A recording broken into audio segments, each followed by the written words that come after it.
Why did I choose website? കഴിഞ്ഞ എപ്പിസോഡിൽ platform develop ചെയ്യുന്നത് ഒരു വെബ്സൈറ്റ് ആയിട്ടാണെന്ന് പറഞ്ഞിട്ടുണ്ടായിരുന്നു. സോ ഇവിടെ ഞാൻ എന്തുകൊണ്ടാണ് വെബ്സൈറ്റ് ചൂസ് ചെയ്തത്? And welcome to episode 2 of building a platform. First of all, നമ്മളൊരു പ്ലാറ്റ്ഫോം ഡെവലപ്പ് ചെയ്യുമ്പോൾ ആദ്യം നോക്കേണ്ടത് അതിൻ്റെ റിക്വയർമെൻറ്റ്സ് ആണ്. സോ എൻ്റെ പ്ലാറ്റ്ഫോമിൻ്റെ മുമ്പിൽ എനിക്ക് രണ്ട് ഓപ്ഷൻസ് ആണ് ഉണ്ടായിരുന്നത്. ഒന്നെങ്കിൽ അതെനിക്കൊരു വെബ്സൈറ്റ് ആയിട്ട് ഡെവലപ്പ് ചെയ്യാം, അതല്ല എന്നുണ്ടെങ്കിൽ അതൊരു ആൻഡ്രോയിഡ് iOS ആപ്ലിക്കേഷനായിട്ട് ഡെവലപ്പ് ചെയ്യാം. സോ ഇവിടെ ഞാൻ വെബ്സൈറ്റ് ചൂസ് ചെയ്യുന്നതിന് കാരണം വളരെ സിമ്പിളാണ്. നമുക്കറിയാം, വെബ്സൈറ്റ് ആകുമ്പോൾ ഏതൊരു യൂസർക്കും അത് ഈസി ആയിട്ട് ആക്സസ് ചെയ്യാനും എക്സ്പീരിയൻസ് ചെയ്യാനും പറ്റും. പക്ഷേ ആൻഡ്രോയിഡ് iOS ആപ്ലിക്കേഷൻ്റെ കേസ് നോക്കുകയാണെങ്കിൽ നമ്മൾ ആദ്യം അത് ഡൗൺലോഡ് ചെയ്യണം. മാത്രമല്ല, നമുക്കൊരു അപ്ഡേറ്റ് കൊടുക്കണമെന്നുണ്ടെങ്കിൽ അതിന്റെ റിവ്യൂ പ്രോസസ്സ് കംപ്ലീറ്റ് ആവുന്നത് വരെ വെയിറ്റ് ചെയ്യാൻ വേണം. പിന്നെ മാത്രമല്ല, ആപ്ലിക്കേഷനെ വെച്ച് നോക്കുകയാണെങ്കിൽ വെബ്സൈറ്റ് ഡെവലപ്പ് ചെയ്യാൻ കുറച്ചുകൂടി ഈസിയാണ്.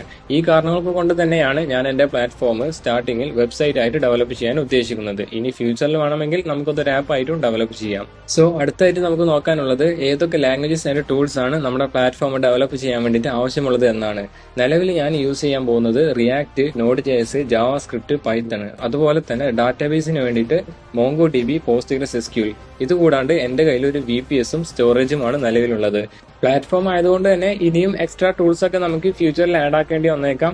എന്തായാലും നമ്മുടെ പ്ലാറ്റ്ഫോമിന്റെ ഡെവലപ്മെന്റ് അങ്ങനെ ലാഗ് ആക്കാൻ താല്പര്യമില്ലാത്തത് കൊണ്ട് തന്നെ അതിന്റെ ഡെവലപ്മെന്റ് പ്രോസസ്സ് കുറച്ച് സ്പീഡപ്പ് ആക്കാൻ തന്നെ തീരുമാനിച്ചു.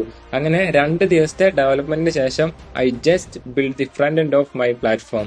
ആൻഡ് അതാണ് ഇപ്പോൾ നിങ്ങൾ സ്ക്രീനിൽ കാണുന്നത്. ഡിസൈനിങ്ങിലും യൂസർ എക്സ്പീരിയൻസിലും യാതൊരു കോംപ്രമൈസ് കൊടുക്കാൻ താല്പര്യമില്ലാത്തത് കൊണ്ടാണ് എനിക്ക് ഇത്രയും ടൈം ഈ ഒരു ഫ്രണ്ട് എൻഡ് മാത്രം ഡെവലപ്പ് ചെയ്യാൻ വേണ്ടിയിട്ട് സ്പെൻഡ് ചെയ്യേണ്ടി വന്നത്.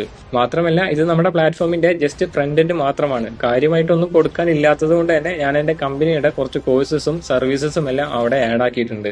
സോ ഇനി അടുത്ത എപ്പിസോഡ് മുതലായിരിക്കും നമ്മുടെ പ്ലാറ്റ്ഫോമിന്റെ മെയിൻ ഫീച്ചേഴ്സ് എല്ലാം ആഡ് ചെയ്യാൻ പോകുന്നത്. കൂടുതൽ അപ്ഡേറ്റിനായിട്ട് ജസ്റ്റ് ഡു ഫോളോ മീ.